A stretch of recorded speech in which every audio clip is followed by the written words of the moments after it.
Hello, my name is Tiffany Skis, HIFU Coordinator and Patient Educator for First Urology and HIFU Prostate Services of Kentucky. I have been working with patients treated with HIFU for the last 4 years, assisting them in scheduling of the procedure, educating patients on what to expect with treatment, and following up with our patients during the recovery phase. Here at First Urology, we pride ourselves in the excellent continuity of patient care. Our patients are given direct access to us regarding any questions they may have before and after the procedure. Aside from our well-trained physicians, we at HIFU Prostate Services offer our patients the experience of working with knowledgeable staff who will walk beside you on the road to being cancer-free. High-intensity focused ultrasound, also known as HIFU, is a less invasive procedure using ultrasound energy to heat and destroy prostate tissue. HIFU is less invasive with fewer complications often associated with other treatments for prostate cancer, such as erectile dysfunction and urinary issues. HIFU therapy was recently approved by the Food and Drug Administration for prostate tissue ablation, and we are happy to announce we are now treating prostate cancer patients across the U.S., with the first treatment being done here in Louisville, Kentucky by Dr. John Jurich in November 2015. With our recent partnership with HIFU Prostate Services, we have designed a top treatment team with years of experience in HIFU treatment. Lisa Nelson, our patient controller, specializes in assisting patients with financing options and our patient ambassador program. Susie Robinson and Janie Fernando are both registered nurses and are HIFU coordinators and patient educators. Next, I will explain the factors in the treatment of HIFU. First is the size and location of the tumor. To review this, we will need your most recent prostate biopsy pathology report, the size of your prostate, known as the prostate volume, and your most recent PSA. Second, we look to see that the cancer has not spread outside of the gland. This is typically done with CAT scan, bone scan, or prostate MRI. Lastly, we review your general health to determine if you would be a good candidate for prostate cancer treatment with HIFU. This procedure is done under general anesthesia and on an outpatient basis. Once released from the outpatient facility, patients go home or to their hotel to rest for a short period of time. We suggest taking it easy and avoiding strenuous activity, although most men feel up to going out to dinner or taking a walk later that evening. HIFU Prostate Services of Kentucky has a partnership with Marriott of Louisville Hotels, offering our patients traveling from out of town discounted prices. Please follow the link provided on our website to book any of these 3 hotels, all located within 2 blocks of the surgery center. In the next section, we will go through the pre- and post-op information in detail, as this will be gone over again with you prior to your treatment at your education appointment with me. For patients traveling out of town, we will make special accommodations for this appointment and may be done on the same day of treatment if necessary. Preparing for HIFU, what to expect after you have been scheduled. Your HIFU physician will provide you with 3 prescriptions that you will need to have filled to bring to the treatment center the day of your procedure. These prescriptions will be administered by a nurse and do not need to be taken prior to coming. You should stop all aspirin and blood thinning agents 5 days prior to your treatment. Please consult your prescribing physician regarding these medications prior to stopping. Stop all supplements 10 days prior to your treatment. And consult your treating physician for any additional questions you may have regarding your medication regimen. Preparation for the day of the procedure. When you wake, you should start with a clear liquid diet, such as jello, broth, tea, juices, and coffee, remembering no creamer or milk. It is advised that you abstain from alcohol and carbonated beverages the day prior to the procedure.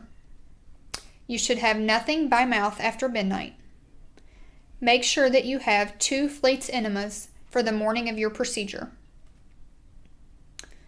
On your treatment day, 2 hours prior to leaving your home or hotel, you should administer 2 Fleets enemas.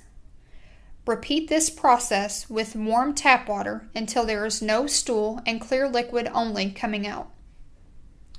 You should wear loose-fitting clothing. Your catheter bag will be fastened to your upper thigh. Purchase adult diapers. Some of our patients have experienced leakage from the penis or catheter site directly after the procedure. This will keep you from soiling your clothing. TED hose will be placed in pre-op prior to your procedure. Discuss with your physician or HIFU coordinator if these will be provided or if they will need to be purchased beforehand. You may resume a normal diet as soon as you feel like eating, although we do suggest your first meal be bland, avoiding any greasy or fatty foods. We suggest that you rest for an hour or so after returning home or to your hotel. Do not overdo it physically, but do walk around, avoiding strenuous activities or anything that will pull on your abdomen. Your physician will advise you when to resume all normal activities. HIFU post-op care, the care of your Foley and suprapubic catheter. There are two different treatments with HIFU. Hemiablation, known as focal therapy, is used for the treatment of localized prostate cancer as defined by prostate biopsy and prostate MRI.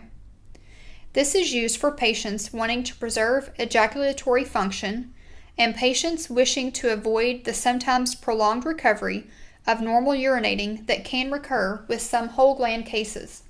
Whole gland ablation is used for the treatment of prostate cancer confined to the prostate and generally on both sides of the gland. For your post-HIFU instructions, you will wash your hands with warm soapy water before and after working with your catheter or insertion site. Clean the insertion site and change the dressing at least once a day or when visibly soiled. Before inserting anything into the suprapubic catheter or Foley catheter, clean the tip with alcohol. Clean the catheter caps daily with alcohol wipes or soap and warm water. To avoid constipation, increase your fiber intake or take a stool softener daily until the catheter has been removed.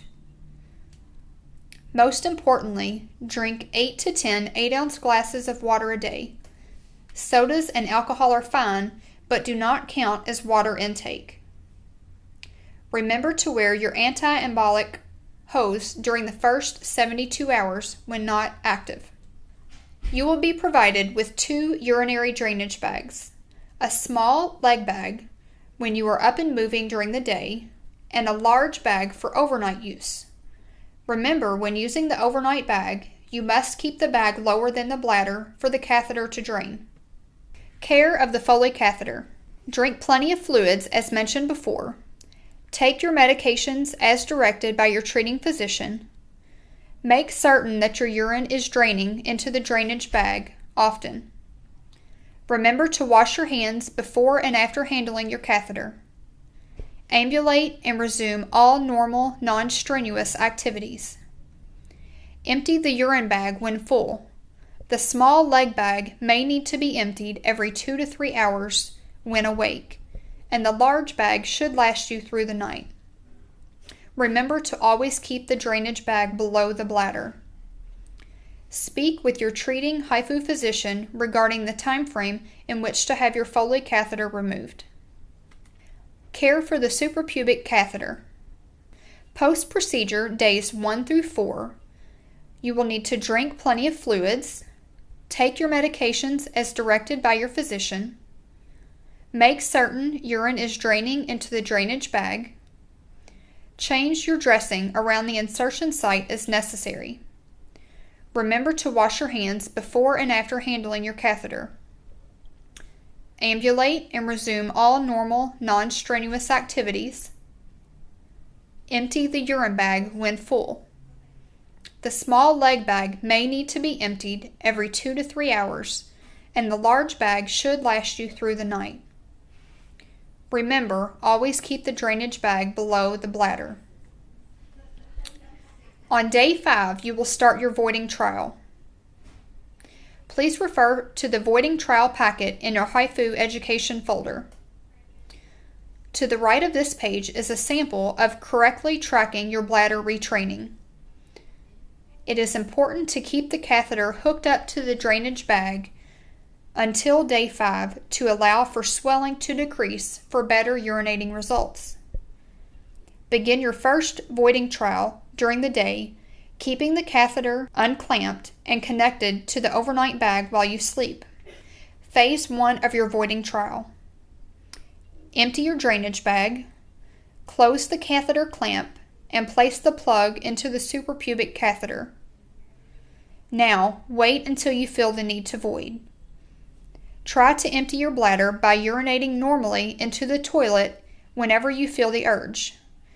Do not push or strain to urinate. And remember, if you feel pain, stop. If at any time you are having pain and cannot urinate, open the clamp and allow the urine to drain into the bag. Open the clamp every 2 hours after an attempt of normal urination or any time your bladder feels full and you cannot urinate normally.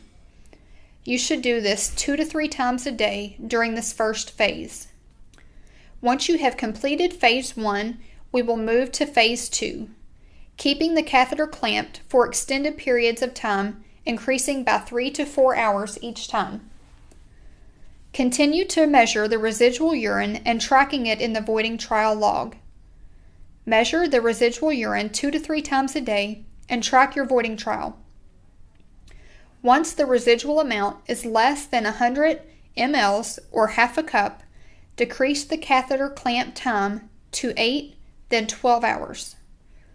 Once the residual amount is less than 100 milliliters or half a cup, after 12 hours, then you may move to phase 3. During phase 3, you will now keep the catheter clamped for 24 hours a day and no longer use the overnight bag until the catheter is removed. Urinate normally in the morning, then open the clamp and check the residual urine. Keep the clamp closed the rest of the day. At this point, contact your HIFU physician for further questions and instructions. The criteria for removing the catheter is voiding with a good stream and a residual urine is less than half a cup or 100 milliliters after the clamp has been closed for 24 hours. Common questions during your recovery. Passage of tissue and small amounts of blood are completely normal during the recovery period and may happen 2 to 3 months into your recovery period. Signs and symptoms of a prostate or urinary infection include, but are not limited to, fever, increased redness or warmth at the insertion site, cloudy drainage, and or swelling at the insertion site. Do not push or strain when urinating. Do not insert anything into the rectum for up to 6 months post-HIFU to allow for appropriate healing. Do not immerse the catheter insertion site in baths, swimming pools, or hot tubs until well healed. You may shower 48 hours after your procedure. When showering, remove the dressing, close the clamp, and plug the catheter. Wash the incision site with warm soapy water, pat dry, and replace the dressing. You also may experience scrotal discomfort or swelling. Ice packs are often effective in relieving this. Remember to call us for any questions you have regarding your treatment and recovery. We are happy to assist you anytime.